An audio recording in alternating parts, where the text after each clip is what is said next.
Sak Pase, good afternoon. Good Buenos afternoon. dias. Dr. Yes, Moise, how are you? I am doing fine this day. Thank you for asking.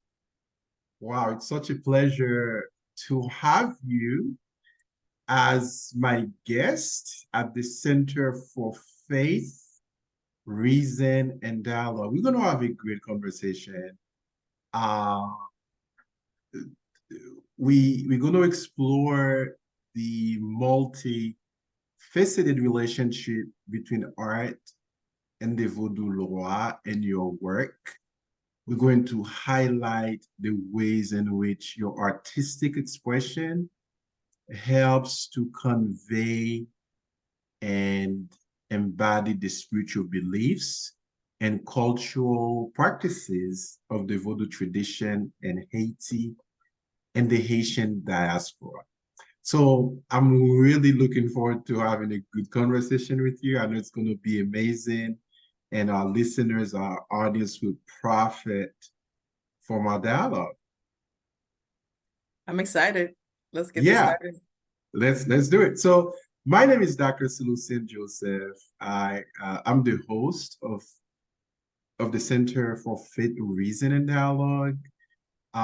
Center for Faith, Reason, and Dialogue. One of its missions, let me put it that way, is to conduct interdisciplinary research on the intersection of religion, culture, and the world of ideas, and to equip leaders and lay people by providing them with tools and resources to engage and enter religious conversations toward peace building and friendship in society. So we are interested in the role of religion and public life, in the place of human reason and guiding people's decisions, convictions, and commitments and life experiences. Center for Faith, Reason, and Dialogue is also committed to healthy civic discourse, constructive public engagement, and interreligious dialogue and education. We believe that the wisdom of each religious system, it doesn't matter if Vodou, Christianity, Judaism, Hinduism, you name it, right? Um, may contribute to the democratic process and could help to maximize human rights, foster greater tolerance and inclusion in society. And again, one of my conviction is this, that the wisdom of each tradition is able to bring people together to achieve the common good and create a better world. Within that spirit, we're going to have a conversation with Dr. Moise. Dr. Moise, comment oui? Tell us about you. I'm bien, monsieur. I'm fine, thank you. How am I doing? I am doing well. I'm doing well. I'm very excited. I'm here talking to you from Grinnell, Iowa, where I am an assistant professor and digital curator for community and cultural-based initiatives at the Grinnell College, located in Grinnell, Iowa. So I'm really excited. I've been here for since 2020. Completed my Doctor of Design in Cultural Preservation at Louisiana State University, and upon completing my defense, I won a Clear Mellon Foundation postdoctoral fellowship, where my responsibility is to create the digital catalog of the largest collection of Haitian art in the world that is located at the Waterloo Center for the Arts. And moving forward, we just been awarded a $350,000 National Endowment for the Humanities grant to continue the work for the next 3 years of not only digitizing the work, but creating the critical cultural catalog for this work, and to share this with the greater community.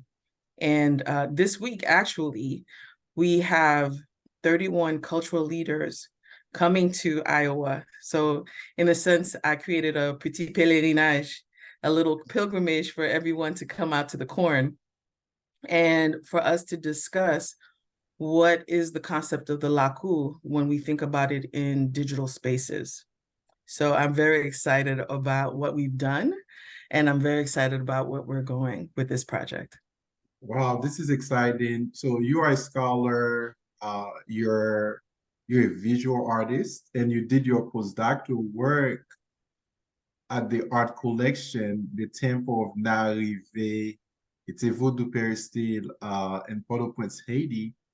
It's interesting to tell the people, as you put it, Vodou temples have stood for decades as a community center, an informal sanctuary for artists.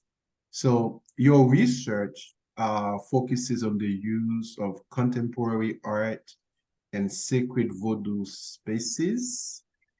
And so what we will do in the first part of our conversation, we're going to have a conversation. I mean, in the very sense of the word, it's a conversation.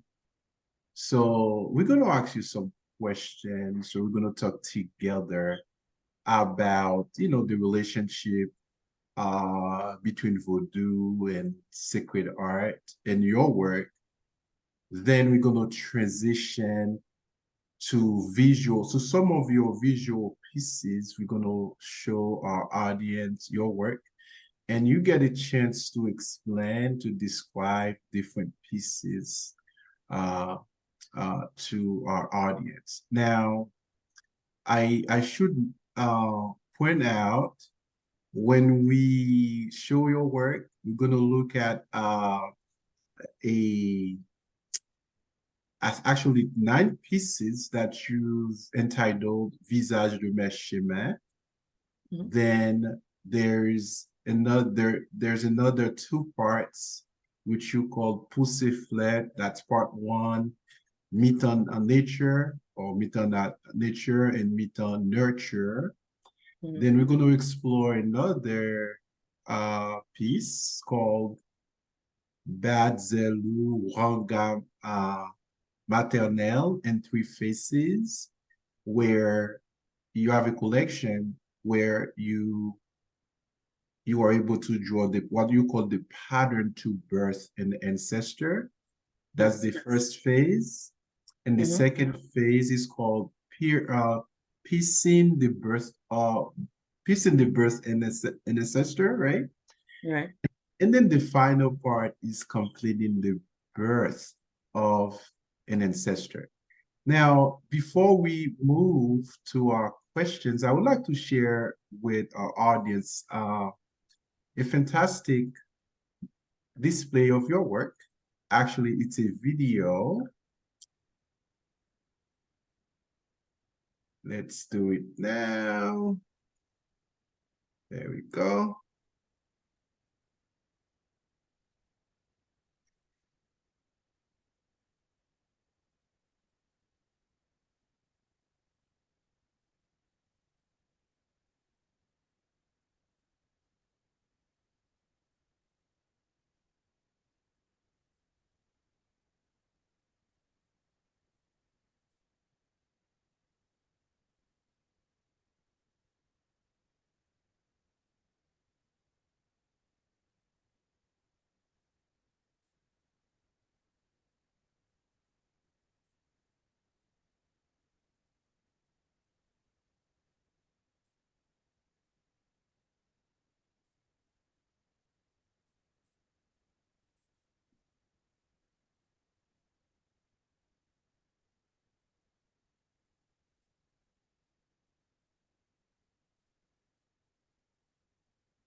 Do you hear it? I don't hear it.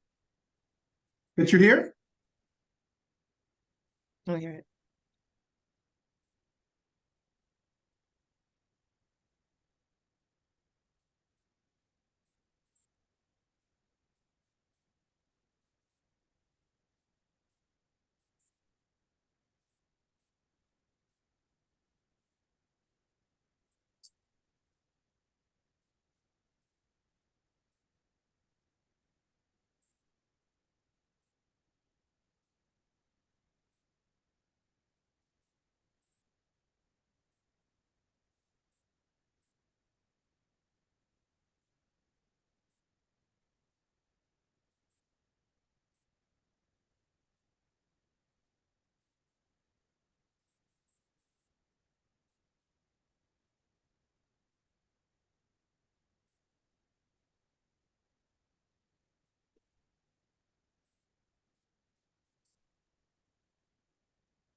This is great. Thank you so much, Dr. Petrouchka, for sharing your work with the world. So now, uh, you and I are going to explore. Oops, sorry for the technical difficulty. Let's stop this. Okay, so you and I are going to explore what we have entitled Sacred Visions, Unveiling the Mystique of Vodou through Visual Arts and Culture. Now, my first question to you is this. How did you get interested in visual art? Oh, wow. I think I was born with that. My interest in visual art came late in my life in the sense of the formal pursuit of that. But I've been drawing since I was 2 years old. And my parents have actually sketches that I did of my sister crawling or my dad's glasses sitting on a table. And so I was always proficient as a natural talent. However, when you grow up in a Haitian household, you very much know that if you don't have the top five careers, you're just not gonna get that support or approval. So when I was, I guess, I'm sorry, what are those top careers? those top Doctor? careers, okay, we got to go with doctor, engineer, avocat, you have to be a lawyer. These are Okay. the things that will bring your family pride, right? But I told my mom that I wanted to draw, and she went into a panic. And so she had convinced me that art was synonymous with architecture. Mm, She was like, you know what? You like to draw and you like to help people. You can do those two things together. okay. So my whole academic career was private school, Catholic school, prep school, never allowed to really take a drawing class. Because for my mother, it was like, c'était la folie de les riches, so it's like you got to be eitherwise really crazy or really Mhm, rich to be an mhm. artist. Um, and so start I did not start being the artist, and it took a long time for me to even accept that title. So I went to architectural school. I went to New York Institute of Technology, and I came to the realization that I love the art more than I love the business. Mhm. And so I dedicated 4 years of trying to meet my parents' aspirations, but I couldn't do it. It just was not in me. And at the time, I think that I want to say the universe answered So it wasn't like me saying no. But when I relocated with my parents from New York to Miami, it was right before Hurricane Andrew. And so as I was trying to make the effort of transferring all my credits after the hurricane and the state was rebuilding itself, all the colleges and all the universities that I could have applied to had lost their accreditation. And so they were telling me that I would have to start over. After 4 years, I was going to have to start over in their 5 or 6 year program, or that I was going to be willing to graduate with a degree of fine arts and construction or something to that matter. And I was like, if it's not going to be all of it, it's not going to be any of it. So it gave me the excuse to turn around and tell my parents, that's not going to happen. I'm not going to be this architect that you wanted. But it was very hard because I did not have a plan B. I did not know what else I was going to be good at. And so I went into a world of administration and planning and government. And it was not until I was in my 30s, and at that point I had relocated to Louisiana, that I realized that I had the opportunity to kind of reinvent myself. This was the first time that I was moving to an environment that nobody knew who my parents were. Nobody knew who I was. So there was no reminder of Upitit Zet, Upitit Leslie, your parents had this expectation of you.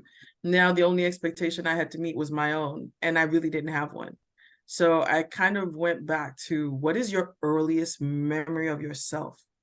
And the earliest memory I have is being 2 years old and drawing and being in Haiti.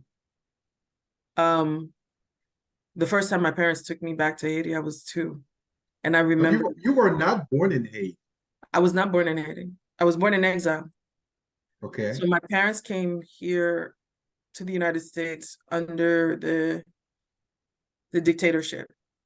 And so it was never the intent of coming to the United States, especially not during civil rights. But because of the situation in Haiti, they relocated. My grandfather relocated everyone here. And so it was always— I was raised with the intent of going back home. So I only spoke English during school hours. I spoke French at home. Creole, my parents saw Creole as a language of their peers. I'm not their peer. So the first time that my father ever spoke Creole to me, I was 21. And the first time my mother ever allowed herself to speak Creole to me, I was 28. And she pretty much said, "You're divorced with children. Kunya ou soufri ase, kunya nou ka pale Creole." So it was, for her, I became her peer by in the sense of the level of suffering or trauma that I experienced. So she felt like, okay, now we are on equal field. But I grew up having the same mannerisms, I want to say the same protocol, family life, home life, that I would have had in Haiti. Because as far as my parents were concerned, they wanted to make sure that I could acclimate back easily. So we had the same Sunday dinners with my grandmother. As much as I read and was taught in American schools, my father and my mother deliberately made the effort to make sure that I could read French, made sure that I understood what French culture was, what, who Lungi Shot was, who, the comedies and the theaters and the literature, that I knew my history, so that way when I got home, that I would be accepted. So so this is interesting because I'm intrigued by the way you narrate the Haitian history, Haitian culture to your art. were you going back and forth between Haiti and the United States? Did you spend your vacations in Haiti? Because here's what this is where I'm going, right? It's your interest in Haitian art.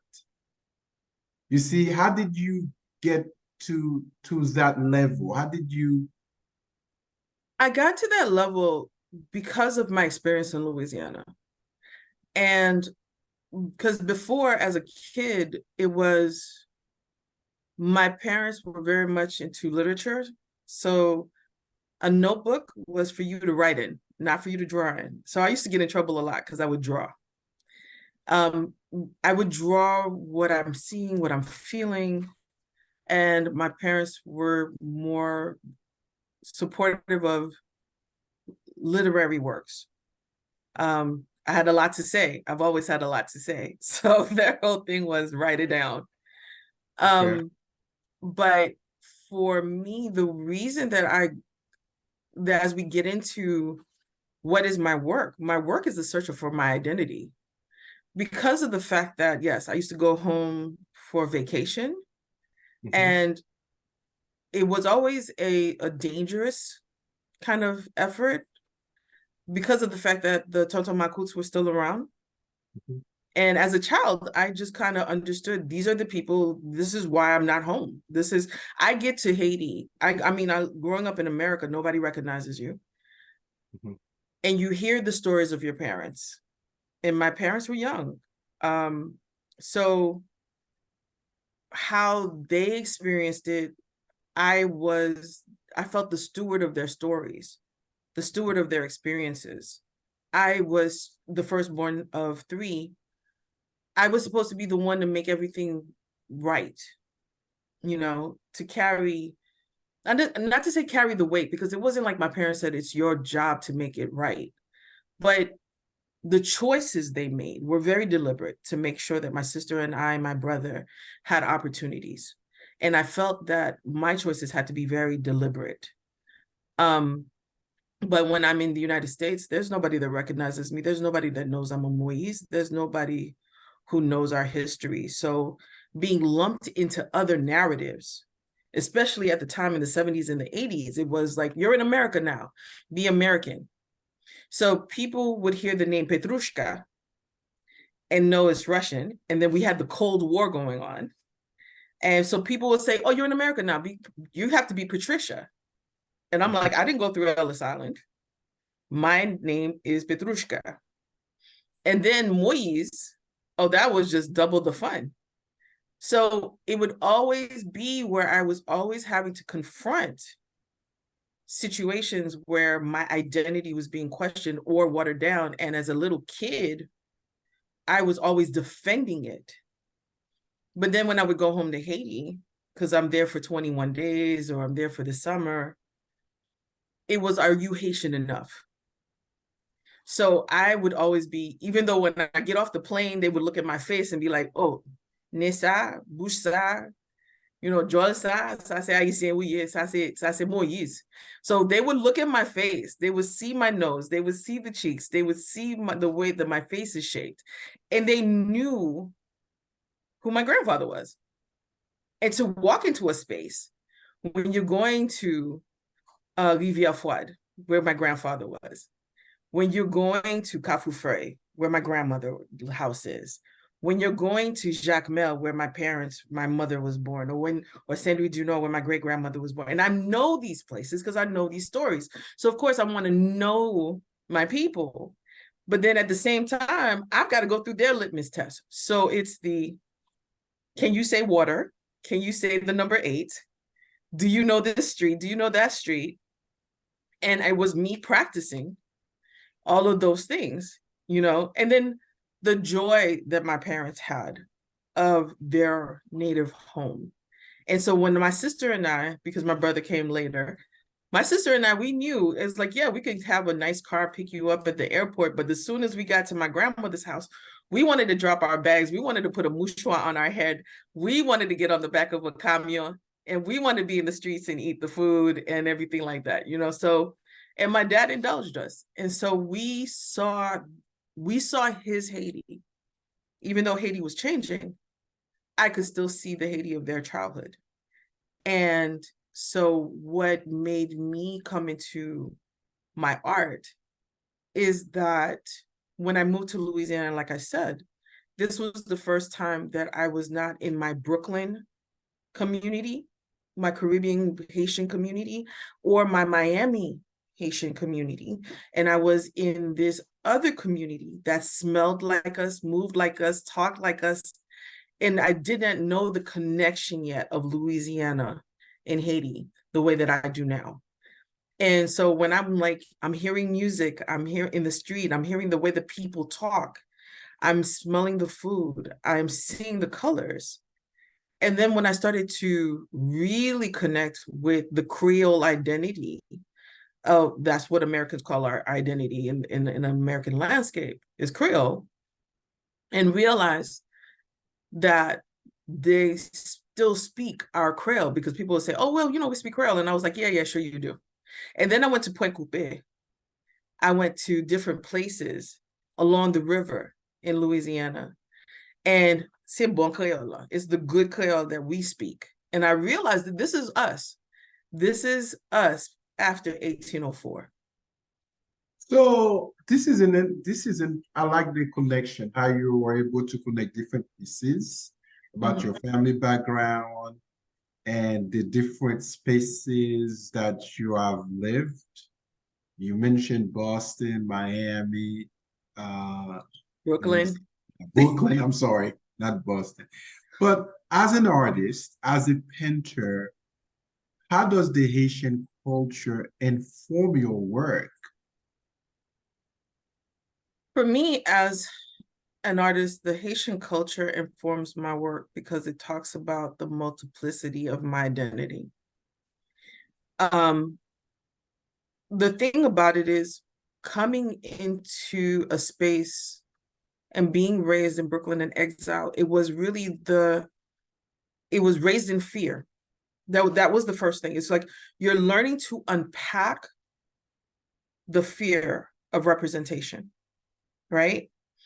So in Brooklyn as a kid, we didn't deny who we were. It wasn't this kind of like we're erasing who we are. We're very Haitian, we're very proud, but we're very suspect because we don't know who we can trust.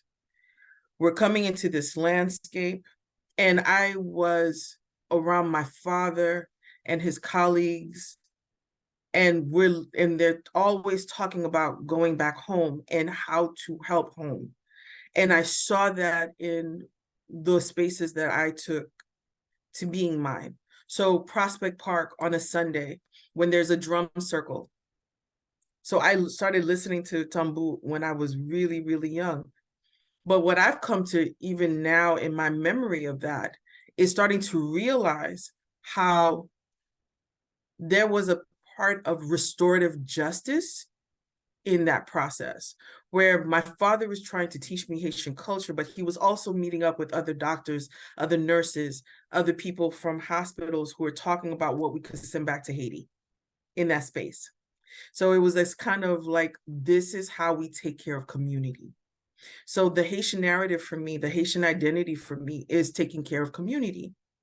And then when I relocated to Miami with my family, this was in 92. And so this is the birth of Zopound. This is the birth of the Zo, because at that point, we had legislation, wet foot, dry foot. It was this disparity between Cuban migrants versus Haitian migrants. And you're seeing, where do you fit in this landscape? And it was a different kind of person, Haitian, that I was engaging with, because I came from a circle, a circle of people who are very, very proud and did not, and defended. And then all of a sudden, the narrative changed, and these were Haitians who had been affected in a socioeconomic way that they wanted to deny being Haitian. They felt like assimilation was the best way to survive in the American landscape. So you would meet a lot of people who would say, oh no, I'm not Haitian. I'm from Bahamas, or I'm from Jamaica, I'm from whatever. You could see, you could hear them.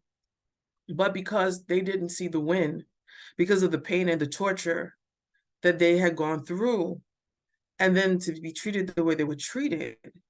So I was there when the students, when there would be those days where my brother would run from school and he was getting beat up for being Haitian, where grandmothers were coming from market and they were being terrorized by Cubans, by whites, by African Americans.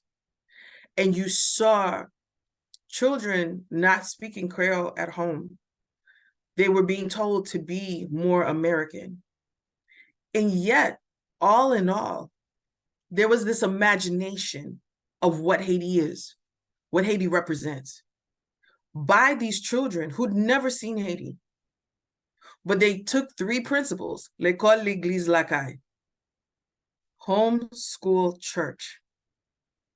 And they decided to band together to take care of each other, to take care of the community, again, community, to take care of it all.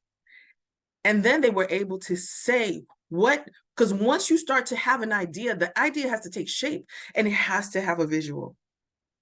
And to watch these young people, 10 years my minors, right? So I'm in my 20s, my brother's just coming into his teenage years. And to see this generation right behind me, who's never seen the land like I've seen the land, who's never seen the truth, but they have the imagination and they have the flag. And they create that identity. They create that visual culture. They imbue this with hip hop. And to see that come up and to see that identity. And then for me to walk into Louisiana, where Mardi Gras, the Indians, all of the things of our cultural signature, our material culture is there, right? And so now I get to see where I fit in this narrative, coming with these two experiences. So for me, when I started to become the artist, it really was looking as to, I have been told for the first 30 years of my life what Haitian is. Now I need to decide what Haitian is going to become for me, for my children. And it's a different kind of approach when you have this community around you of uncles, aunts, friends, neighborhoods, where you can show your children, this is what Haitian looks like. But when you walk into a place that is unsaid Haitian, but it has different names on it, and you're saying no to you're telling your children, no, you are part of this too. You contribute to this too, because this has already been in you. So it was, like I said, a very deliberate act of looking at where my identity is, because I was always growing up telling people telling me, oh, you're not Haitian. Like I had to prove it all the time. You don't look Haitian. Oh, you got curly hair, you don't look Haitian. Oh, you're light skinned, you don't look Haitian. So it was always this proving for me of who am I, especially since I lived in the cracks. Living in America, I'm not African American, but I've been present for every African American thing. And so it was there. I was there for the work of it, for the respect of it, the agency of it. But when it came down to the celebration of it, people were quick to tell me, oh, this is not your party. And then when I go home, then people will say, oh, c'est blanc, yeah, you're a foreigner. You don't contribute to the Haitian narrative. So I felt like I lived between this crack that was also a challenge for my artistry. Because, like I said before, your family will celebrate any aspirations you do academically.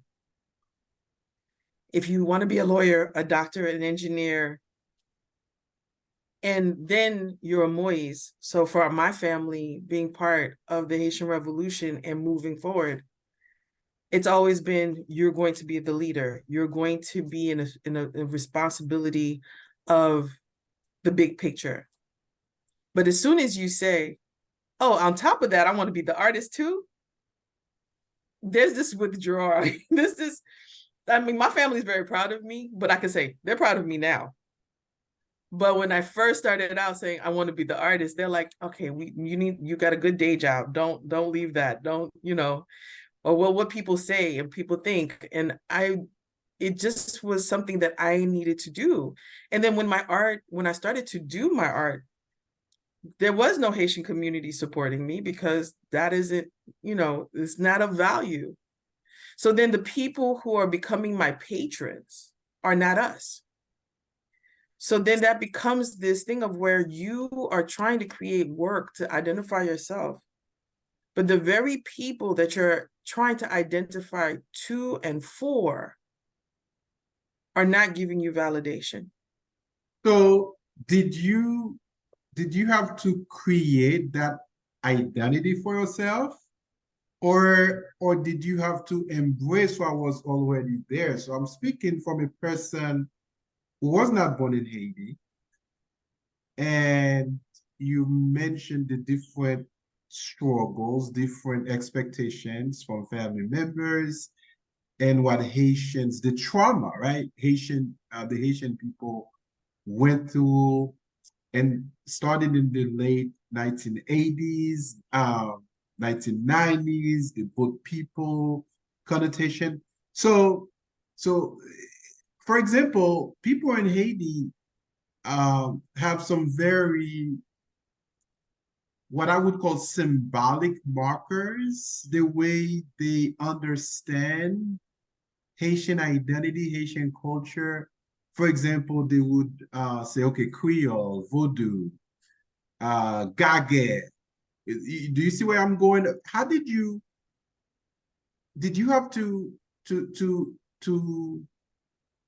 reinvent yourself, embrace some parts of those symbolic markers? Or You know what? I don't think that I had to reinvent myself. I think what it was for me is that I didn't know all that was in me. Okay. Right? So it was more of a discovery of self as opposed to reinventing. Because in my thesis, I'd look for my thesis, for my doctorate, I looked at what was the signature of the contemporary Haitian artist in relations to our historical and cultural trauma and drama. So looking at 3 periods of time significant to Haitian history, the 1915 occupation, the du Rallye regime, and the 2010 earthquake. 3 very significant events that I felt that culturally drove us to see things a certain way and shifted our lens. And as long as our lens was not in the control of us, how we saw ourselves, and those markers that you just mentioned was out of place, out of focus. And in my theory of this, what I call the metamorphic theory, we as artists, when we are confronted with that level of trauma or drama, we do not separate ourselves from it. We address it through our artwork. We address it through our process.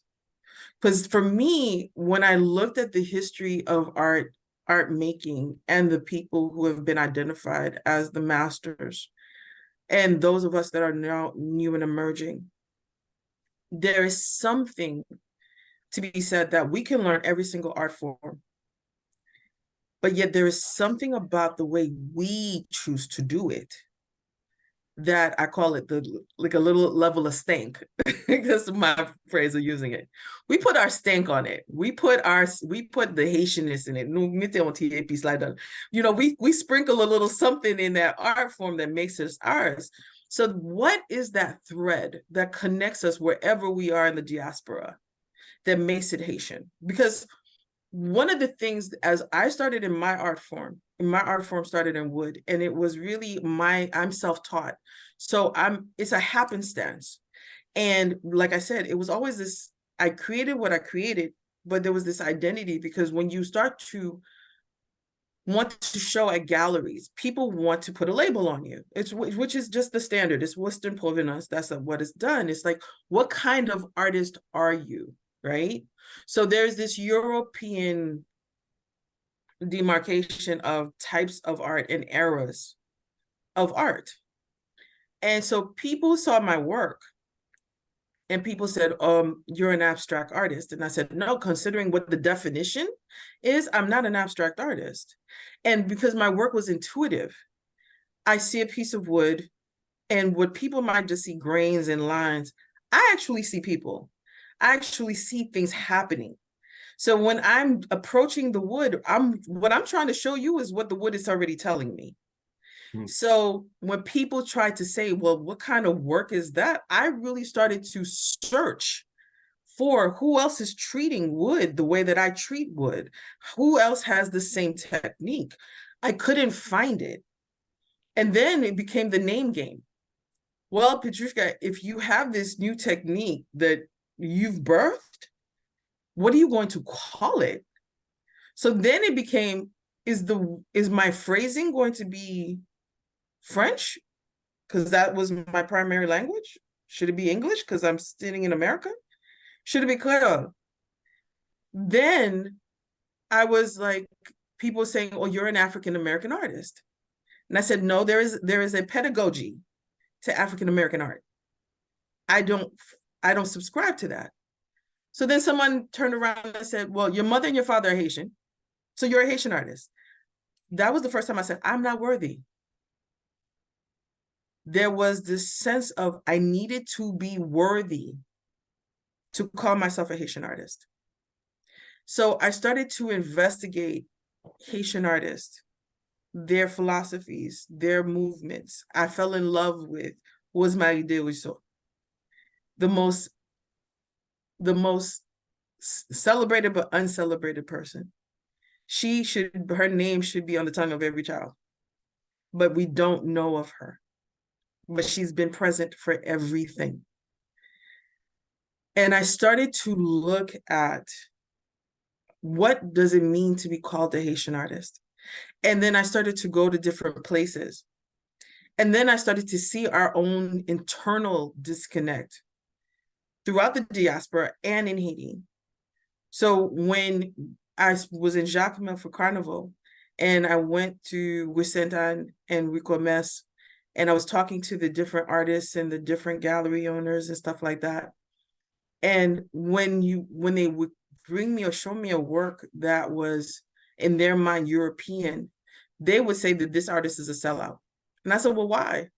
And they said, well, Haitian art is. And then I started to investigate what we were defining as Haitian art, what these people were defining as Haitian art, was the philosophy of les indigènes, the indigenous philosophy of believing that, and this spurred during the occupation and led to all the way to the 40s and 50s, of to do Haitian art means that you need to do the landscape of Haiti. So that means to show the paysans, to show the people in the country, to show a woman riding a mule with a basket on her head, or men playing dominoes on the side of the road. So things that were considered graphic art right now would be saying, oh, that's not Haitian art, that you're copying a European model or something like that. And then I would ask this artist, I said, okay, you born and raised in Jacmel. Have you ever been to Croix des Bouquets? They were like, no. I said, have you ever been to Saint Louis du Nord? No. So I was realizing that there's this fragmentation of artists within Haiti who did not know that there were other art forms that existed. So my first approach to my thesis was to say, how do we bring this connectivity back together? And how do we bring this connectivity across the diaspora? But then, as I started to kind of really get to understand the different movements, the different schools of thought, the convey, that was created through artists in the diaspora and in Haiti, that's when I started to understand the source of us all was the peristyle. So hold on for a minute. So you mentioned the Haitian landscape, the representation of Haitian peasants, right? Mm-hmm. Those are some significant markers, right? I mean, distinctive markers of Haitian art. Then in your dissertation, you're going to look at Vodou and Haitian Creole, through which you examine what you call the process of Haitian art making, right? So, so Vodou is critically important in the way not just outsiders, but also Haitians identify a Haitian painter or Haitian artist. So if you do not, for example, portray the Vodou Lwa or the Vodou life, the Vodou experience, it seems to me, as it is for many others, you're not worthy of the of the label Haitian. Well, you know, the thing about it right? is, I'm gonna put a pin in that. It is not in the philosophy of the Les Indigènes, in the indigenous philosophy. It was not that you needed to represent voodoo, because it wasn't voodoo. It was that you needed to show country life, divorce of voodoo, because at the time, the president, the state, I don't say the president, I will say the state of Haiti and the people of Haiti are two different things for me. The state of Haiti had established anti-voodoo campaigns, right? So there was this patriation of the arts and culture through dance, through art, through literature. But at the same time, on the other side of the coin, they were destroying peristyles. They were destroying daily life. They wanted everything to fall under the Catholic umbrella. And this was, I mean, this was not just in the 30s. This is ever since the 1860 Concordat, when the Roman Catholic Church came in and negotiated with the Haitian government to say, if you want recognition, national recognition, and we will make Europe and the United States and the rest of the Caribbean play nice with you, you must agree to give up your language of Creole and make French your primary language. You must agree that Catholic Christian-based education is the only education to have. You must agree that Roman Catholic religion is the only religion recognized in Haiti. So at that point, we already had Islam. We already had the Jewish faith. We already had voodoo as a daily life. Now, there's a difference between saying every Sunday you're going to go to a building and you're going to do what you need to do, and by Saturday, you're going to confess what you need to confess so that you could be good for Sunday. That's a routine. But when you're talking about daily life, we're talking about everything from the way that you raise your children, everything about how you and I engage as neighbors.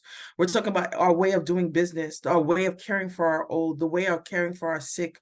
We're talking about the way we treat the land, our way of life that was already integral of who we are and our identity is that voodoo.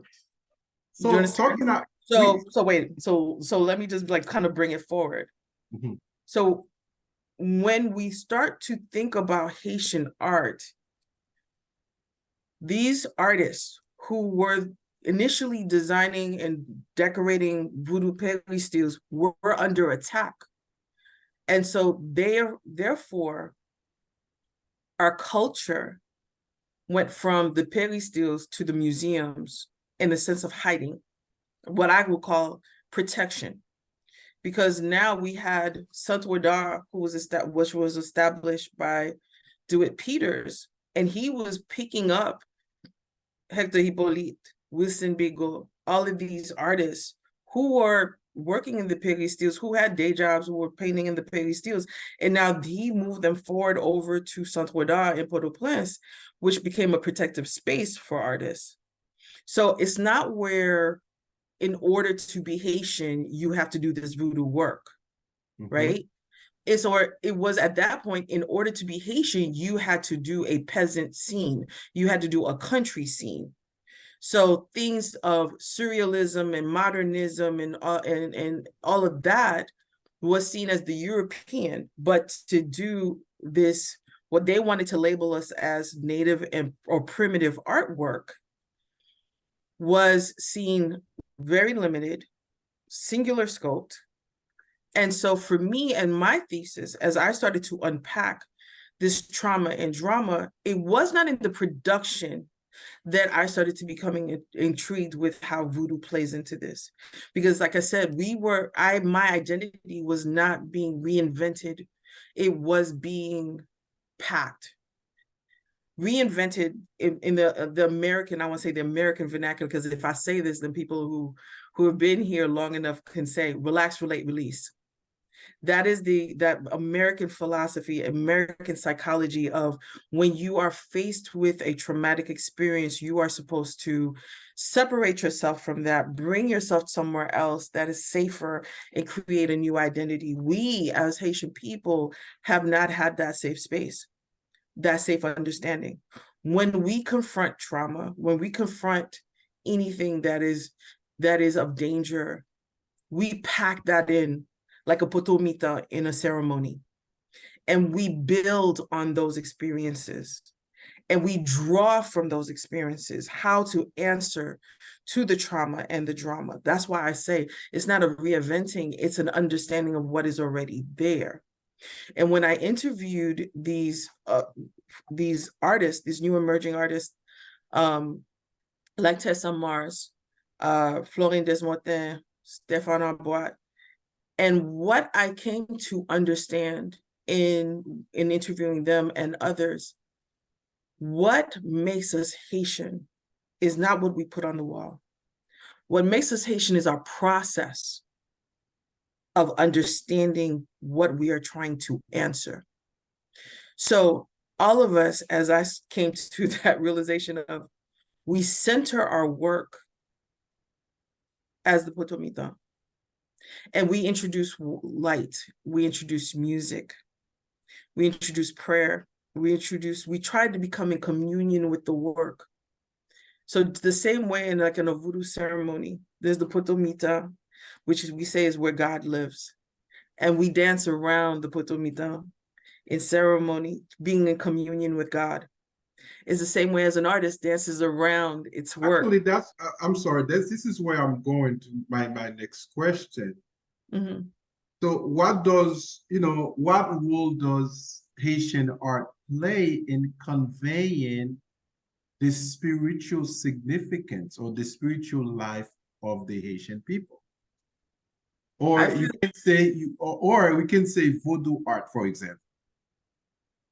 I would say that what I've seen in my study of the collection that I'm working in and in my work that I do as an artist, what voodoo does is allows us to have a roadmap. Mm-hmm. It has a roadmap of teaching us what our values are. It teaches us what our life is, was, and can be. It teaches us and it's right there. Sometimes it's so plain, it's invisible.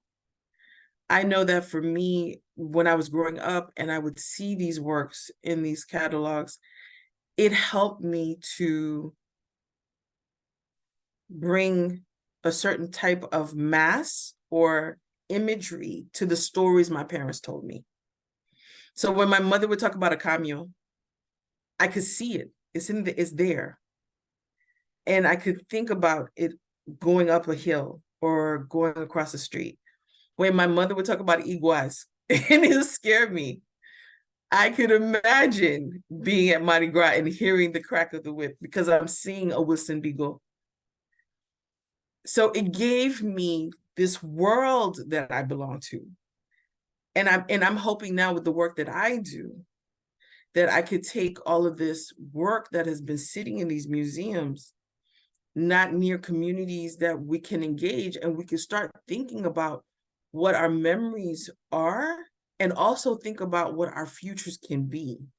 And for me to understand that a lot of these works are Haitian voodoo works. There's the cosmology of it, there's the numerology of it, there's the esoteric language of understanding a person is, there's this double language that we've always spoken in Haitian Creole. There's one thing can mean so many things. And then even in the paintings, the way that the artists paint, a rooster, like there's a Wilson Bigot painting at the Vodou Lwa that I would mark down as a description, farmer with 9 roosters. And Jean-Daniel Lafontaine, who's a serviteur at Narive Temple, came through and saw the piece. And he says, oh, this is this, and this, because this is a representative of this loi. I didn't know that. Now I realize, oh, there's a whole new layer to this piece. And I think that that is very important for us to remember. We are not a singular narrative. A diamond has many facets, many sides, and each side shines differently, brilliantly, different color. And we are that very thing. We are those diamonds. And if we see ourselves only in one way, there's so much of ourselves we did not discover. There's so much of myself I am still discovering. But okay, so you did mention there's sense of relationship or between the visible world, because you mentioned you're able to see the unseen, what's not visible to everybody. You also mentioned the idea of perception sensory as an artist, right? And that leads me to my question. How does voodoo art, in what way voodoo art bridge the gap between the physical world and the spiritual sphere? I feel that, and that's a very good question. My first approach to that was using technology. Mm-hmm. When I wrote my thesis, I also did an exhibition looking at the Poto Mitan and looking at my theory of metamorphic, of how it is not a matter of present. It's a matter of the fact of the way we talk. We engage in the past, the present, and the future all at the same time. There is no time in the spirit. So spirit for us, we try to process, we try to intellectualize spirit by utilizing time. But in the way that spirit is understood, it is past, present, and future. And so for me to engage with my audience so that they could understand that I am talking about my identity in my past, in my present, and in my future, all at the same time. And I wanted my audience to engage that with the other artists. So what I did was I painted over 60 pieces. And with the artists that I interviewed, I integrated their work as an overlay to my work. So you'd walk up to the wall and you would see my work. But then if you're using your smartphone, once you put it up to my work, that image would change. And it would show you the work of Arbois or Mars or Desmotin. And the way that I transitioned this piece to this piece was by using a voodoo practice of jeté de l'eau, libation. So when you walked up and put your smartphone, all of a sudden you would see this imagery of water dropping. And then the other piece would appear. And I use this as a way of bridging. So for me, that voodoo practice bridged the artwork of a piece that was standing in Baton Rouge to another piece that was sitting in Miami. And I took that as the ancestors were allowing you to have a singular and plural conversation about why did this artist feel that this piece of work collaborated. So it gave you multiple experiences with my work in relations to a work in the spirit. And so for me, I feel that what voodoo allows us to do is renegotiate our understanding. It allows us to engage and have a fresh take. That's what it's been able to do for me. It's also given me a deeper understanding of the history of my people, of my country. It's made me have such a deep respect for how we liberated ourselves, how this faith, the not just the actions of it, but the representation of it, how the idea of it made something that people believe could not happen. What made Wakaima Wakaima? What made the sacrifices that was in everyone's heart able to be manifested, come together? How do you take 53 African nations under one faith, 53 individual African nations with their own faith, decide now to create this collective faith and collective language? And what that ripple of that stone has rippled and continues to ripple, continues to inspire, continues to manifest and build. So that's why voodoo for me is not a religion.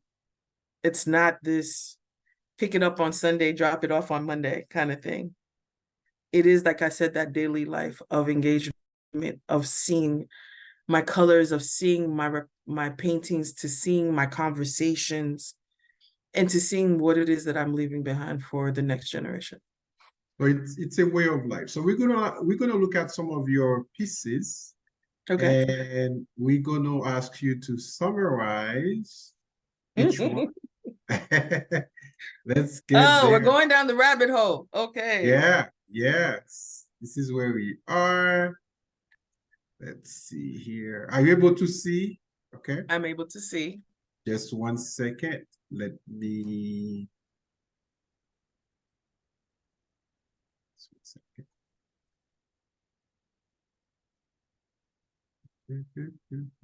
Bottom right hand corner. Okay. You're trying to, yeah, bottom right hand corner. Oh yeah, this is, yeah. Yeah, bottom. Keep going. You see it? No. Next to it. Okay, right here. On that? Mm-hmm. Yeah, okay. There we go. Okay, this is there we go. Okay, very good. So I want to come back to these two pieces later, but let's look at the what you have called Visage de Mes Chemins 9 pièces. Okay. Right. First of all, give us a quick overview of the concept, for example, Visage de Mes Chemins. The Visage de Mes Chemins, it started off with me looking at the vivids, right? So in my study, in like I said, to develop the metadata of all of these pieces, because a lot of the times this is a collection, and the work that I'm engaging with are collections that did not have input by the artist or the community that inspired it. And so there has been so much of voodoo in these works. But then when you start to study so that you can give your reader and your audience more understanding of the context, everything is driven. So the Lwas, the deities associated with voodoo, all are very specific. They have a very specific narrative. They have a very specific material culture where they, for example, if you say Ezuli Dantor, you're dealing with the color red, you're dealing with the food griot, so they're very distinct characteristics and material culture to each of the Vodou Lwas. But there's also what we call vevés, which are drawings, diagrams that relate. These are the symbols. And for those in the Voodoo faith, they believe that these are portals to the Lwas, that they travel back and forth from an ancestral plane. But the one thing that did not have a color association was the vevés. So vevés are drawn by hand, and there's an initiate who is responsible to draw them during every ceremony, and they're drawn around the potomita, and they're made with chalk or cornmeal, and they are Hold on, because there are people who may not understand those terms that we use it. You okay. mentioned potomita, you mentioned veve. What is a So, veve, for example? so a veve is a diagram. It is a symbol of representing the Lwa, the deity. Okay. And so a member of the peristyle, the temple, is responsible, and he is an artist who is responsible to draw the veves, these diagrams, on the ground around the center pole. And So what you call potomita, the potomita, right, okay. center pole. And the potomita, the center pole, is mostly right there in the center courtyard of the house. And the potomita is not just related to voodoo, it's also an architectural structure. This is the weight-bearing beam to the home. It is also referred to as a reference to women, as the woman is the center of the family. She is the cog that supports everything. So women are referred to also as potomita. So in the ceremony, there is a central character. So in a voodoo ceremony, this center pole, we believe that God is in the center of all things. And so that the ceremony and the initiates all surround this pole. So the diagrams that we're talking about are drawn on the ground, and they're not permanent drawings. They're temporary, they're ephemeral, because we're creating these kind of portals for these spirits to come through. And then when the ceremony is over and we've danced around these portals, that when the doors close, so is the symbol is gone as well. So in this process of my work, what I was doing was looking at these drawings. So let's look at the first one. Okay. There we go. Papa Legba in the spiritual crossroads. Yes.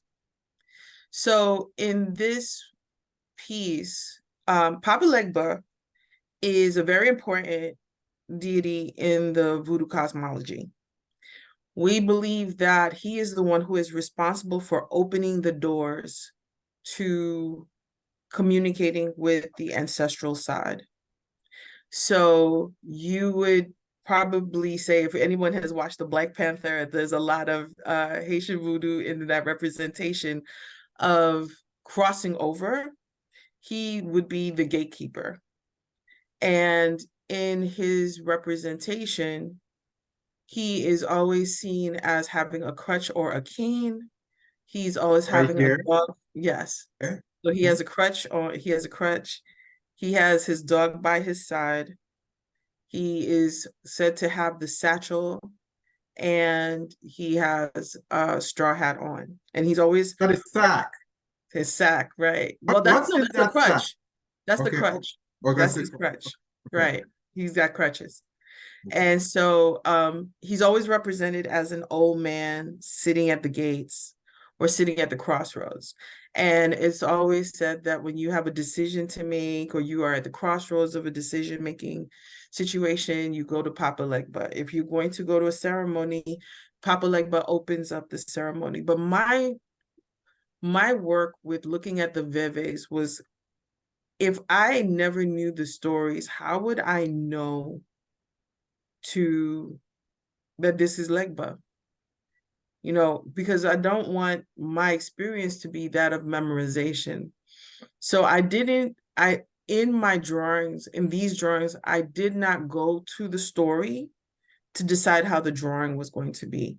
I allowed the veve to tell me who Papa Legba is, who any of these deities were. So I studied the lines. I studied the structure of the lines, the representation of the lines. So here is the actual Veve is on the road. This Right. is what people would see. Mm-hmm. And if you were to go to the north node, which you see a palm leaf, Mm-hmm. that to me was the representation of his hat. And the one on the He would be bottom, placed here. that is where you see the where you see the lines are crossing. Yes. That was his chest. So you see the bag, the satchel of the bag, and his beads on his chest are in the same cross. That same type of X formation is still the same on the Veve. And then you see to the east of the Veve is his cane. Mm-hmm. And so I looked and saw the cane and I saw the staff. That's to the east. Mm-hmm. And then when I saw, right, so that was the cane for me. Mm-hmm. And then when I looked at the west, I saw the curls of the dog. So for me, that was the curls of, like, you see the dog's ears and the dog's tail. And I just saw that for me, Papa Legba had a pit bull by his side. And So, you have three crosses here. 1, 2, 3. This circle. yes, You have three little circles here, but there's a cross. they're crosses. Yes. Yeah, three crosses. So for me, that was a representation of the fact of the journey, the elements, because we do, there's so many significant, excuse me, there's so many significance to the different shapes. But when I start to work, there's always a question, depending on my work is like a totem. And so I would, like I said before, my earliest work is on wood. And so I would tell people that the wood tells me, canvas questions me. When I paint on silk, it makes me feel. When I do a face, it's my reflection of something. And when I'm painting on a body, I'm discovering something. So in my work, and I always think it is very important for artists to contribute what was their inspiration. So here, and I'll just read a few of them as we go through, not all of them, but I say, Papa Legba questions. You spin in their circles and have gone nowhere. And now you stand before me, looking to the horizon, searching for your end. Are you ready to come into your new beginning? So for me, it was the fact of being on this journey that I've had, and discovering who I am now and really feeling that now I am coming into who Petrouchka was born to be. I had a lot of questions about, why did I go through all of this? Why was I not able to discover who I was in my 20s? Why did it take me to be in my 50s?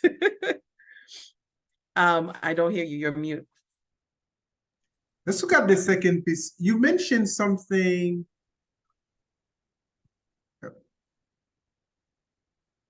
Right.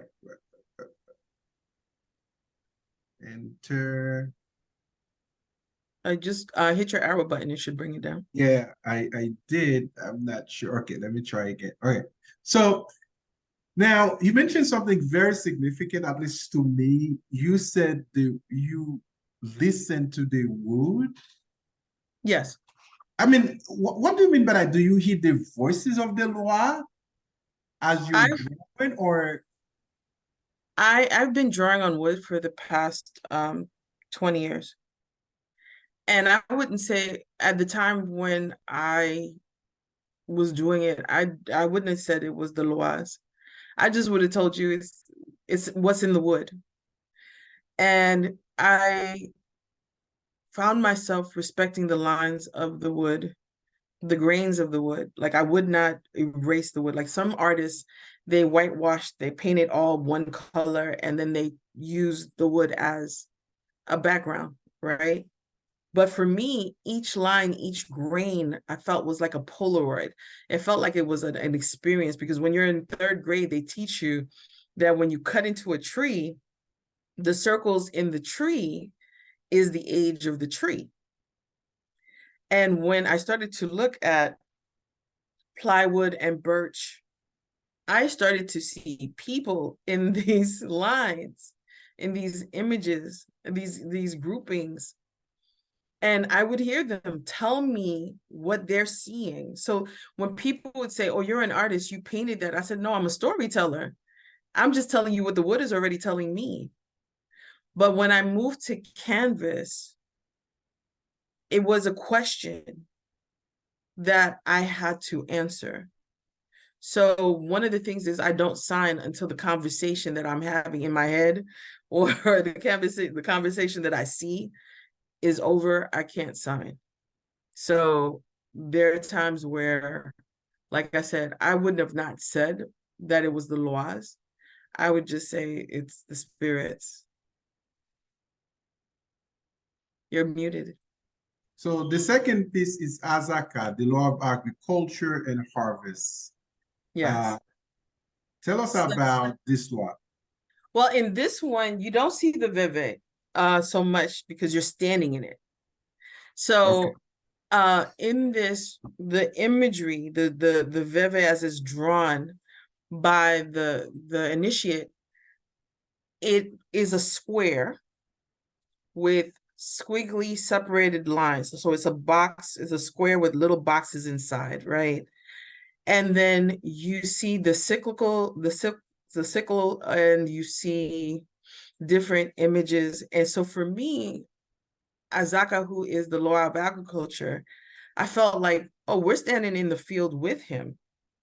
And so here I show all of his wares, because these were what I saw in the lines of the veve. I saw his satchel, I saw his cutting tool, I saw the pipe. Here, the pipe. Mm-hmm. The pipe, right? So the straw had, again, representation. So for me, it was the farmer at the end of harvest, about to celebrate. So that's why there's the bottle in his hand. And so we're experiencing that reward of harvest. So here, for me, as I write, I say, Azaka questions, I place the seeds of talent and gifts needed for your life. Now, do you know how to turn over the soils of experience and allow forgiveness to aerate the roots of your soul? So in the Haitian culture, yes, Azaka is the law of agriculture and harvest. So what's the concept here? How that relates to labor?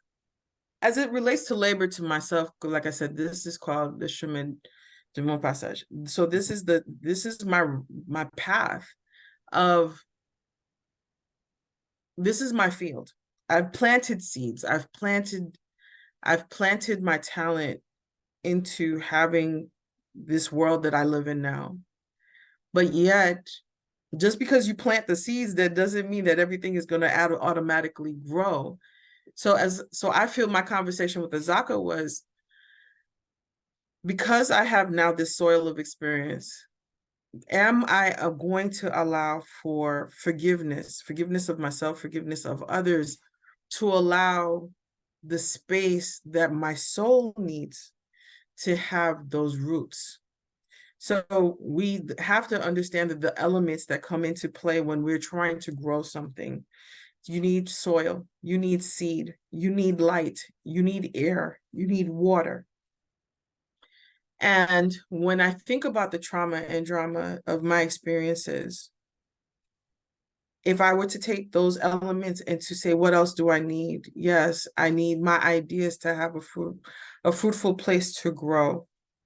I need to have the mentorship and the space to grow.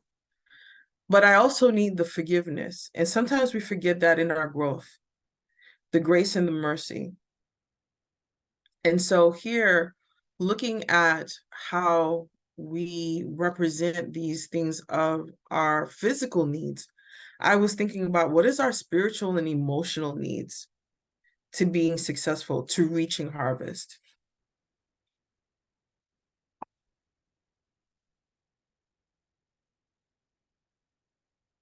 My air was not working. Got it. What's going on today, huh? Let's see. Yeah. Okay.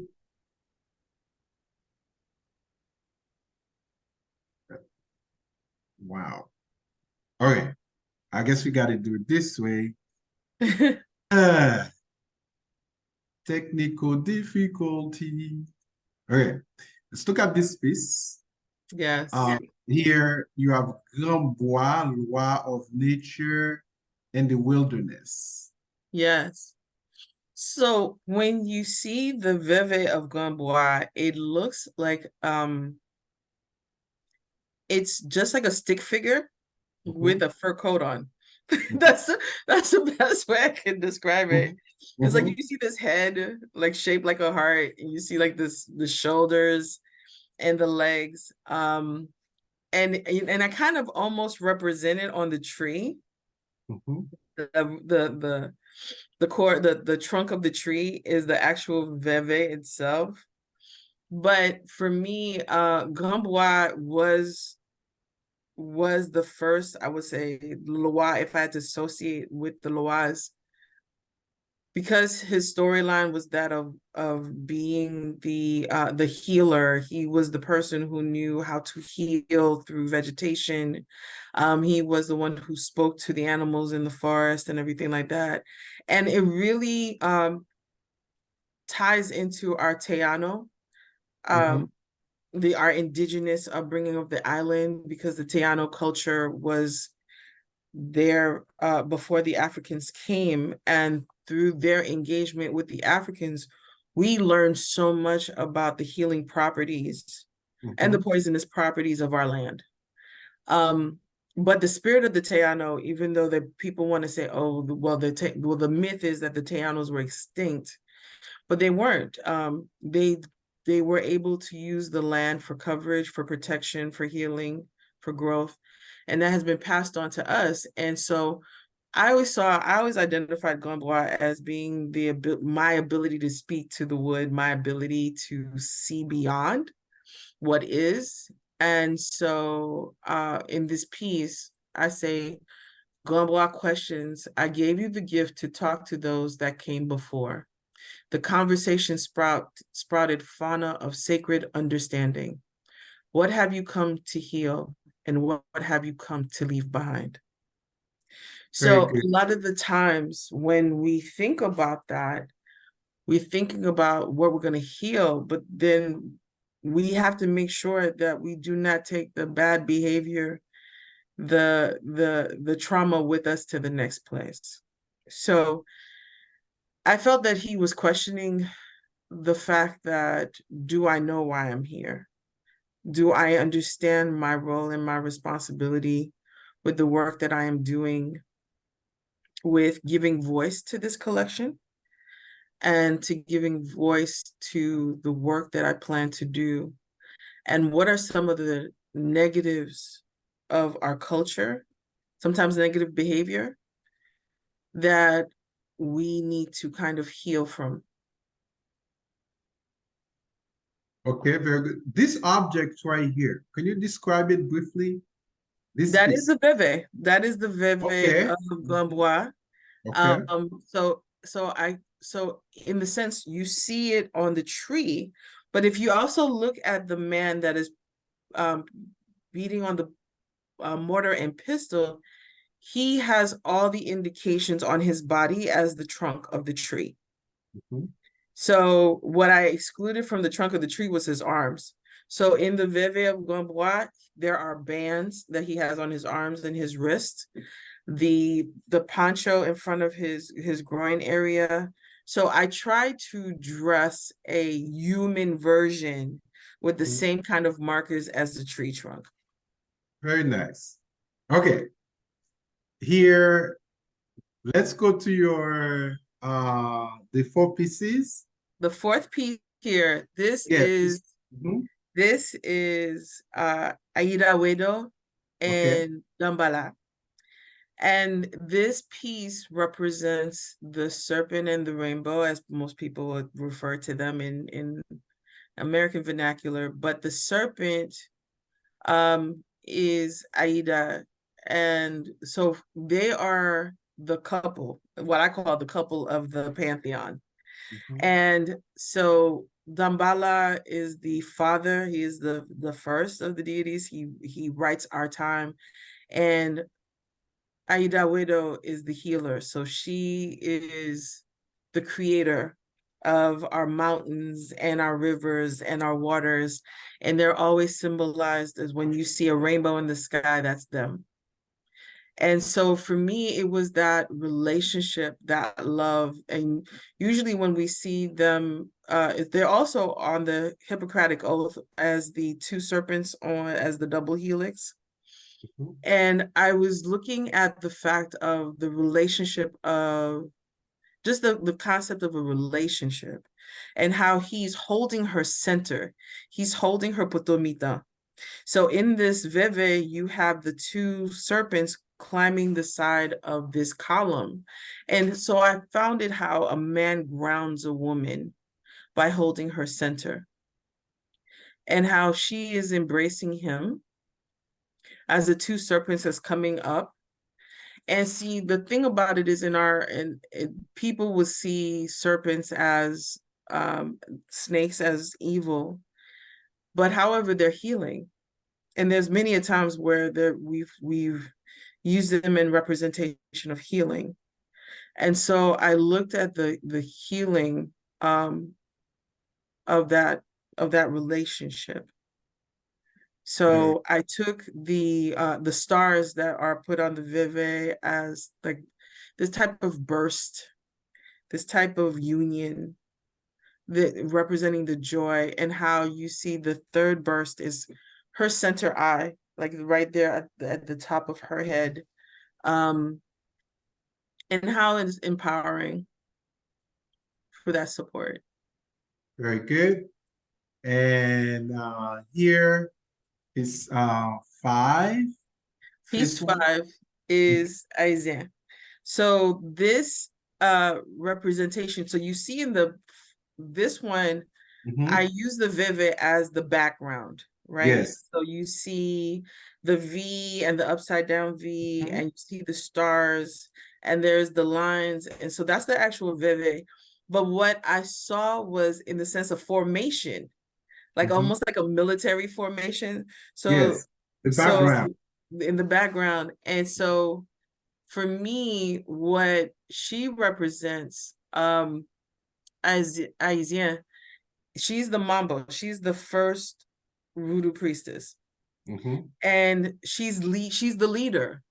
She is the person who is leading the charge, and the people behind her, the community behind her, who are she is guiding. So she is the pinnacle of the top of the of the Veve. And so she's leading everyone in formation, and in formation and understanding formation, even in a military sense, everyone has their role, everyone has their responsibility. And when I did this, I saw myself in the role as a mother, as a mentor, as a professor, understanding that a mother gives no apologies for the protection of her children. She will do what she needs to do to protect. And so I saw in this formation, and then you have those who go, not to say outside of you, but you have those of the crew that are able to rise and shine. So that for me is why I represented her. And she is normally seen as a female, but that's the image that I saw. Thank It's you. very So let's get piece six. P6 is Bosu. He is represented as the bull. You will always see the horns. To me, Bosu is a very deep spiritual figure. Um, Now there's several stories about Bosu, but for me, as I looked at the Veve, you could definitely see the head of the bull on the Mhm. top of the Veve. And then Right there here. was this Star of David that was appearing above this Bosu. And the Star of David for me was very, very important because it kind of represented our ties to the Hebrew faith, Mhm. to the 12 tribes of Judah, I mean, the 12 tribes of Israel. And then the palm leaves to the side, to both sides and to the bottom, and then how in front of the figure, it's almost like a Masonic symbol. So Yes. it felt like it carried all of the mysticism. And where we would assume that a bull is raging and everything like that, I put Bosu in a meditative space because I felt like there is so much power that is ready to come out, but not in the physical way that we understand power to be, but in the meditative way that we know power to be. So he's thinking. He is in meditation. He's Yeah. actually, it's not thinking, he is actually manifesting. Ah, it's very good. So he is manifesting. Okay. The seventh. So peace, the seventh piece. This This is, is I love Julie it. This is Freda. one of my favorite ones. My favorite one, I would say. This Tell us is about the queen. the queen, yes. This is Julie Freda Dahomey. And she spoke to me what you would see in the Veve is a heart with two long curls to the side. There is a monogram of an M above the head that floats above the heart in the Veve. And I saw this all in her face. So you see the crown sitting on her third eye, in the center of her head. And then you see her face is actually doing the shape of the heart. If you take it from the eyebrows down to the top of her lip, you will see that there's actually a heart shaped out. And in this, it's all checkerboard. So I saw not checkerboards, but in traditional African groups, there is a rite of passage where it takes on face marking. Mhm. So I saw her as the African queen who had gone through her rite of passage where her face had been tattooed, or I would say marked, to represent her station. Mm. And so the curls are there, her hair is there. She is very, very regal, the style of her hair. So in this Veve, I wanted to show that this queen did not lose her place in her passage. So, what virtues or qualities does she represent? Well, Izuli Frida usually holds the quality of being queen or being there's a sad story related to Frida that she was separated from her people and sold into concubine to become a concubine for the Europeans, and then she had fought to earn her freedom, and then when she comes back to her people, that she's disconnected. She does not know how to connect with her people. She's been gone too far too long. She's been acclimated to the European way of life where she has jewelry, she wants jewelry, she wants the attention of men. She but that's the Lord. And like I said, I did not rely on these stories to create my characters. I solely relied onto what did the lines inspire me to do and create. And so in this, I felt that Izuli Frida is coming with her own jewels. She's coming in with her own wisdom. She has been marked as being of royalty, and she carries that. Very good. Piece 8. Now we are getting into my guy. This is Ogu. This is the warrior. And this one is Ogu Batala. And in the Veve, you see the double lines that I indicate, and you see the weaponry. So there's the flag, there's the globe, and then there's the sword and the serpents wrapped around the globe. But for me, I saw the manifestation of a warrior.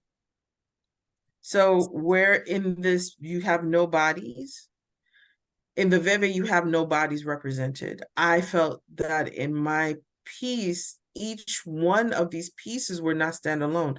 They actually leveled into different aspects. So you see now how many people are behind Ogu, who So holds the 1, sword. 2, 3, 4. 4, right? 4. Yes. 4. And so it made me think about the Black Indians. It made me think about our traditions. So in Louisiana, during Mardi Gras, the Indians come out the same way in Haiti, the Indians come out during Carnival. And we have a big chief who has a wild man who's the protector, who has a flag boy. So it's almost like a Gaga band who has all the roles. And so everyone has their role. And here in Ogu Batala, I feel like each person had their role. And each person, may you be carrying a banner, may you be carrying the globe, may you carry the sword. You have to, it's the same thing with the formation. But if they all stood one behind the other, you would think that it was just a single person. But it's the fact of we're multiple people. And we're just not a singular, it's not a singular attack. It's not a singular force. Well, is there a reason you chose number 4? No, well, there was 4. There's 2 flags, and there's two staffs. Okay. So each person has one. Ah, okay. Got you. Okay. It's number 9. Our last piece, Mama Brigitte. So in Voodoo, there is the deities who rules the heavens, and then we have deities who rule the earth, and they are known as Gide. And most people know Bao and Samedi. Bao and Samedi, if you ever watched The Frog and the Princess, if you're a Disney fan, that would be the skeleton with the black hat, the top hat on. And his wife is Brigitte. So in her Veve, what you see in Mama Brigitte, you see the heart with a triangle underneath. And then there are these 3 lines that with crosses on them. And for me, because she is the wife of Bao and Samdi, and she is the keeper of the graveyard, I saw the triangle at the bottom of the Vive as like the dress, a wedding dress. So this is the dress fanning out. And so the swirls in the Veve are the details into her dress, and all the crosses that are around her are the people who are the dead who are now attending her wedding. So I saw this as her wedding procession in her Veve. So she's the deity of life and life Well, and death. she's the underworld. So underworld. this is so anything that happens on Earth, this would be during Gide. And Gide is during harvest time. So this is the representation, and it's done in many indigenous faiths. When it is time for harvest, this is when you need to, one, reap your harvest, but you prepare the earth for winter. You prepare the earth by planting life. You plant seeds that will grow so there's this cycle of life and death that you end a season and you begin a season by preparing for the next season. Very good, very good. So that is the 9 pieces to my path. Okay, so let's transition to your second. Oh, that's you. You do have a website, don't you? It's called Yes. Viv Studios. Okay. Yes. Viv So Studios, yeah, where so people can see all my level of artwork. very, very good. So we're gonna transition to Pouse Fle I in 2 parts. Mitan nature and Mitan nurture. Okay, this is Yes. going. So This this has a little bit of a backstory. okay. So in 2 parts. The scholarly part is looking at my Mitan. Remember, I was talking about the center pole and how we as artists, we dance around our artwork, and in the voodoo ceremony, that people dance around the pole. And so I saw this as a spherical design, as we start to deal with the questions in our hearts, as we as artists start to address this, that we start to take this spherical path of understanding. And in that spherical path of understanding, it's not flat. We actually elevate our consciousness with the way that we address our artwork. And the more that we create and manifest, the more we develop an understanding of ourselves. And so that's the scholarly, that's the academic in me, right? But also when I was a kid, when would bother my mom, she was disappointed in something, and because of the fact that Creole was not my first language, and if you allow to a child, you're allowed to a child's imagination, my mother would say Pouse Fle I, and I thought she meant I wasn't going to. I think the term was like I wasn't going to amount to anything. Because she was upset with me. Ma pousse fleur, ma jete fleur. And then, so I thought, but in my visual as a kid, I just saw myself like trying to push flowers up into the earth, up into the sky. Like, I got to produce something, and I can't even make the daisies come up. So when I started to think about this work, and I started to think about how much does the language, the Creole language, play into my understanding of self? Because that gave me a very distinct, definite look at 5 years old. This is what I thought this meant. Now, as I got older, I realized it means something else. But I started to think about what was the nature and what was my nurture. Like, what made me Haitian because I was born in it, and what made me Haitian because I inherited it. I'm sorry. Is there a significance for the different colors that you use? Does each color represent something? It wasn't so much of the colors. It was so much more of the memories. Okay. So in this piece, starting from, like I said, when I paint the body is because I'm trying to discover something. And so I took it from the navel of the body, and you can see a spiral being formed off of these flowers. And I was thinking about the memory of Haiti. I was thinking about the lushness that I remember. Growing up I'm going home all the time to Capoufré and to Rivière-Fouad. I remember back in the 70s and the 80s, before plastic was introduced, how the mountainside was so lush. There's so many trees. And I thought of that as that is of where my memories are born. And there's this abundance of paradise. and that it is from this memory that I'm trying to say that I come from. And so for me, this was the nature. And so what I write about it is the body discovers where the elders buried their pain, waiting for the sun to raise their hopes and the rain to soothe their struggle until it is their time to return home. Very So good. I thought about my parents when I made this piece of what the stories they gave me, but of course, what my DNA comes with.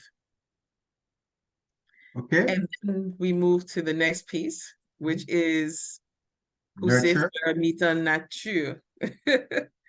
And this was more of a very industrial look of the same pattern. Looking at in this piece, when you see it in the whole, it looks as if there's water that is pushing these objects to the body. And so there's like this kind of like this, like when you see debris floating on top of water, coming to the, coming through with the waves, that was kind of where my mind was. It was like, it's still having this cyclical pattern, the spherical pattern. However, this is not natural to the body. This is what environment has brought to it. This is what experience has brought to it. So here I write, the body discovers each moment outside of you is dressed by what is already inside of you. So kind of owning that my Haitian identity is not only made up of what my parents experienced in Haiti, but is also being dressed by what I choose to dress, to put on my body, on myself, what I choose to identify with. So this was the series of Pouse Fle I. So we're going to look at the Zèl Ou, Wanga Maternel, and Three Faces. Again, first one, the pattern to birth and ancestor. Now, in the second one, piecing the birth and ancestor, completing the birth. What is an ancestor? An ancestor is someone who you have a special relationship with that has crossed over to the spiritual side. So we have a very strong reference and reverence, I won't say reference, but a reverence of our ancestors, of the people who came before us, our elders. And we believe in the voodoo, and I want to say in the Haitian belief that they crossed the waters and went back to Guinea. So as a kid, I used to be like, oh yeah, we're gonna cross the waters, go back over the Middle Passage, and Guinea was another word for Africa. So as a kid, with my dad raising me as a Pan-Africanist, I was like, yes, not only do we do this as a work in life, but we do this as a work in death. So we see our ancestors as the people who came before us, as the spirits that of the people that have loved us, and that they are looking after us as guides. Thank you. Let's look at the first piece, which, okay, the pattern to birth and ancestor. Right. So Zèl Ou is another thing my mom used to say when she was like, get away from me. Al Zèl Ou, go be somewhere else, right? And this three pieces is in honor of my daughter. And the reason that I chose this art form is because we have such a negative connotation related to the word Wanga. Wanga is associated in voodoo as spells, or if something is happening to you and you go to a voodoo priest and you ask him to heal you, he is going to make a Wanga. So it's kind of like a medicine packet. It's like he's like a medicine man, makes some kind of packet for you. And then as this packet starts to biodegrade, so will your issue. So in the Congo, it's like paquet Congo. That's also these like very dressed up bottles or packets made with feathers and very colorful cloth. And so we brought that practice from Africa to Haiti. And the negative connotation of Wanga would be, it always was associated with something evil, not something modern or sophisticated. So I wanted to talk about the healing, the grieving process that I am still undergoing. I want to say have undergone, but I'm still undergoing as I grieve the loss of my daughter. So Albat Zèl Ou is in the sense of she's gone to the other side. She is flapping her wings, being my angel, being my guide. And Wanga Maternel, for me, is looking at what I had to create to kind of soothe my soul in understanding that my daughter has transitioned to whereas I was her elder, to now see her as my elder. So in this first piece, I take a bottle and I give it wings. And I do the formation of the wings to represent how I cared for her, but her caring for me. My daughter was a designer. She was a poet. She was a performing artist. And so one of the things that I made sure that my daughter knew how to do was sew. Something that my mother does very well, but never passed that on to me. But I didn't want it to lose in the generations. So I made sure that my daughter took sewing classes, enrolled in sewing in school, so that she could learn from her grandmother. And so what I took was the tissues from her favorite patterns, as you can see, and I shaped that around and I dressed the bottle and the wings with that. And the image on that is my daughter and I when she was about 2 years old. And so the shape of that was the beginning. So it's looking at when we start to raise our children, the patterns that we bring into from our lives into their lives, the habits. When do we begin to see them and us as ourselves, or just a piece of ourselves? So for me, the first step was looking at the pattern and the sense of understanding my relationship with her as my ancestor. Thank you. Let's look at the second piece. The second piece is called, again, Piecing the Birth and Ancestor. Yes.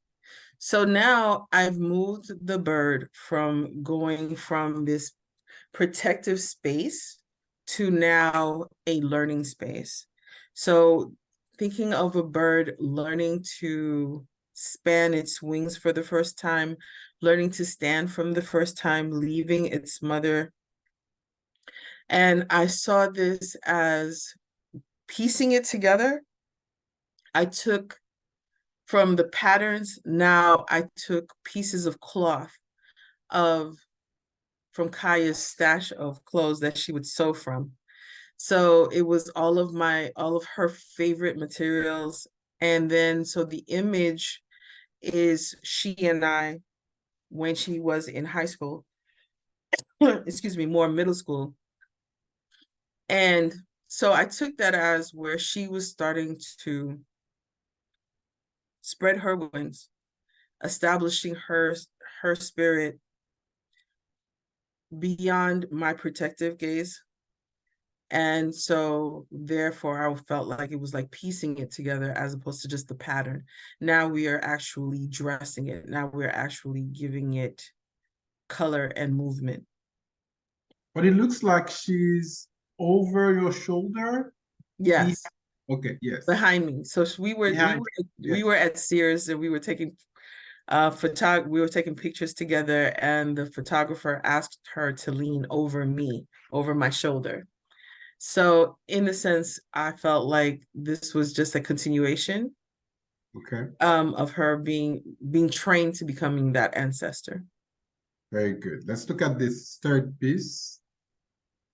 This third piece is by Zèl Ou, Wanga Maternel, Part 3, completing the birth of the ancestor. So we went from the pattern and the protective spirit, and we went to piecing together and learning to span the wings to now where we are at this third piece where the wings are completely spanned. Kaya has completely grown to becoming the full ancestor, and this image of her is her alone. I am no longer in this space because she is now fully an ancestor. And this is the image of her at her last performance before she passed away. And this was her at the Kennedy Center. What did she perform?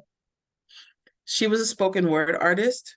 Okay. So her poem was called Blackout, as she was dealing with her Black identity in lieu of the summer of 2016 with all of the violence against Black youths. Very good. So this is you. It looks like you're in a deep conversation and the displays of your work.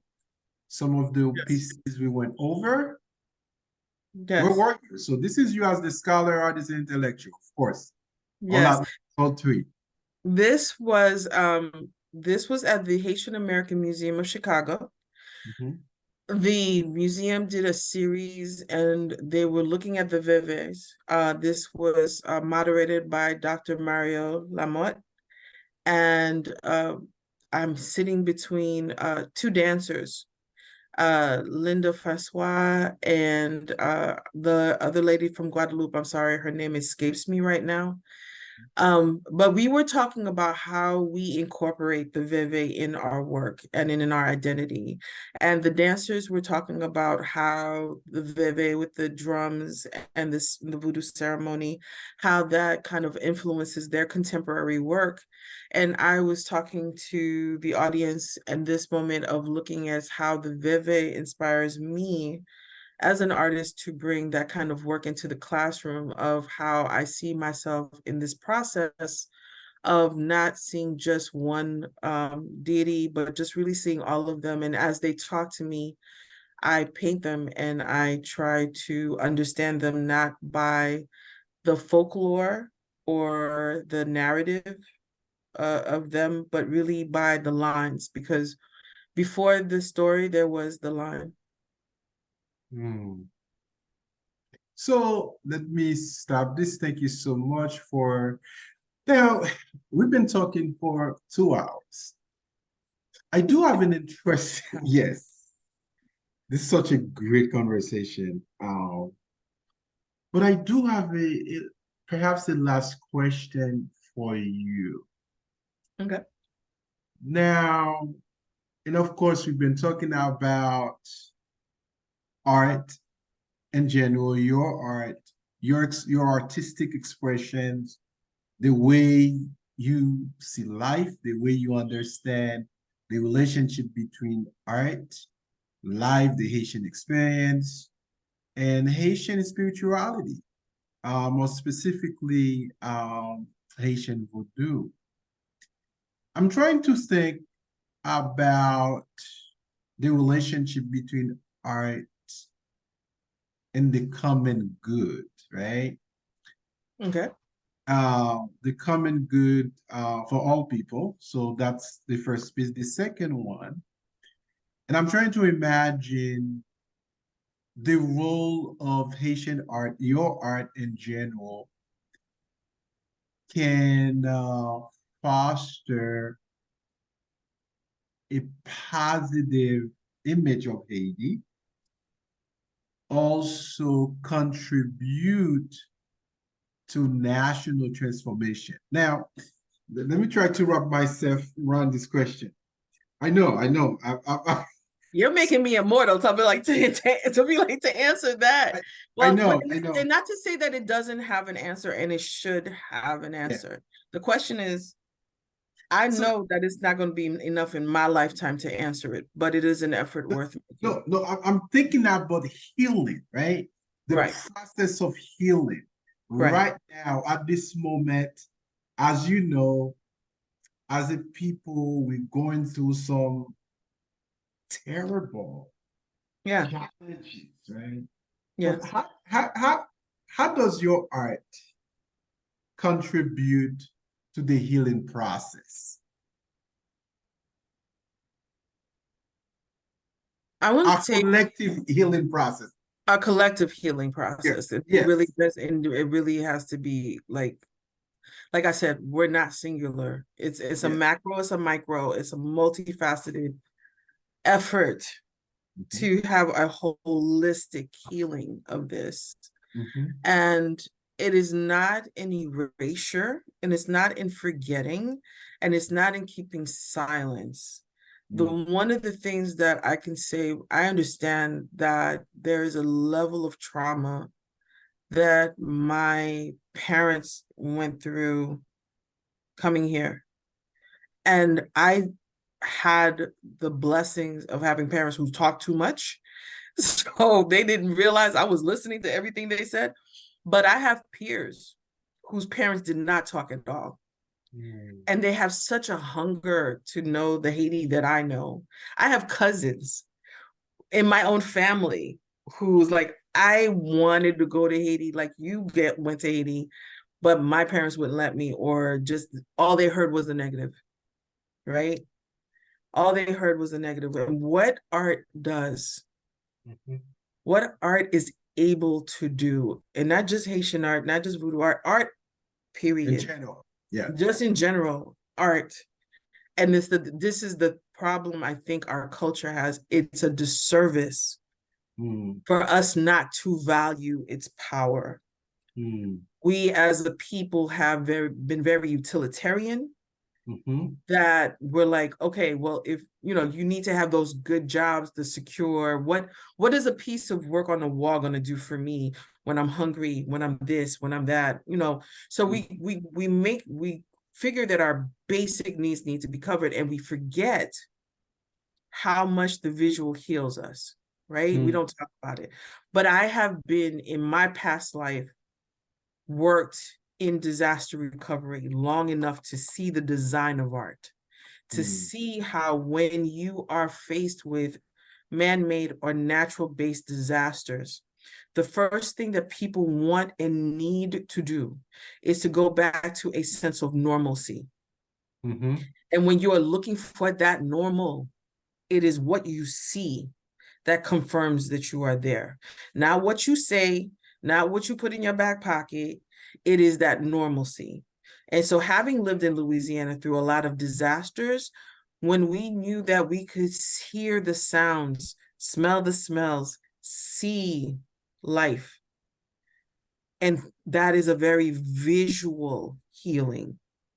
So for me, I started to realize in this work, the work that I'm doing with the Vodou Lwa, every day when I go into the vaults and see a block, a vast block of our pieces, I'm talking about close to 2,000 pieces of Haitian art. And to think that I lived my first 50 years never seeing me reflected on a wall. And now I get to see this, but I'm also very conscious of the scab that I'm pulling every day, and that I have to rely on my discoveries to heal this wound, this childhood wound that I carry, of never having, to knowing that I carried the stories of my parents, that separation of identity. And to be here and to try to create it, manifest it, fabricate it for my kids. And now to know that that has been sitting in a basement. My whole identity has been sitting in a basement. Now, people would say, where's the anger? Because you're not going to hear the anger in my voice, because I've transferred that anger to work. The level of anger that I could feel, I make sure that I transfer it to the level of expertise and work and dedication that I commit to this. Wow, It's that's a good. lot Mhm. to be said. It's a work in for- progress, right? Right. It's a lot to be said when you don't see you. Mhm. It's a lot to be said when you're given a square and you are a circle and you are told to fit it and be discounted in the conversation because you don't fit their form. And then to find out that there is a form that you fit perfectly, but you are not allowed to have access to. That's difficult. And my challenge to the Haitian community is do not discount the power of visual. We know what fierté, what pride is when we see our flag. We know what pride is when we hear our language. We know what pride is when we see our dance, when we hear the drum and we feel it in our hearts, when we eat our food. We know what pride is. And I want, when a young child sees my work, to feel that same level of pride. I've had to deal where I've exhibited in Haitian communities because the person who's the patron is very proud of me and wants other people to see. And when young people come to me, they don't believe that I'm the artist. They think that I'm just the person helping the artist hang the pieces up. So they're really looking for a male to Mhm. come in and be represented, right? And when I say that I am the artist, they're surprised. When a child is asking me, how did you do this? No lie, 9 times out of 10, there's a parent right there giving me that look like, do not encourage them. Don't encourage them. And I respect the parent. But what would you say to young Haitian people, Haitian American, or young people in general who have an interest, an abiding interest in art? I mean, you started very early, as you mentioned. What I would you, studied, I, what would you st- say to I started underground them? very early. Well, that's the thing, is like I sketched my whole life. Color did not come to me until I was 30. Mhm. So I didn't paint on the wood until I was 30, in my 30s. And then at 42, I had a major car accident, was hit by an 18-wheeler and lost my ability to see color. And so it was a rebuilding of that, because I was like, that was the level of depression I couldn't even imagine, because of the fact that I knew my ability to draw was God-given. My ability to be a scholar, that was book learned. So that was nurture. I felt like I lost my sense of nature. But what I would tell any child, and trust me, even though, like I said, I respected the parent, but it broke my heart that I could not tell this child, keep drawing, keep going, never lose sight of who you are and the blessing that God has given you. You see the world in a completely different way, and we need your way of seeing the world. We need you to give us different perspectives. And it's going to come a point where that's going to help you deal, communicate, understand, love, care, defend, because you have a unique perspective. And so I tell people, don't beat yourself up if it didn't happen when the world tells you it's supposed to happen. Like I said, I've been drawing since the age of 2. And it's not until I actually separated myself from the Haitian community of people judging me in a sense, because they were like, you're Moise, you represent this.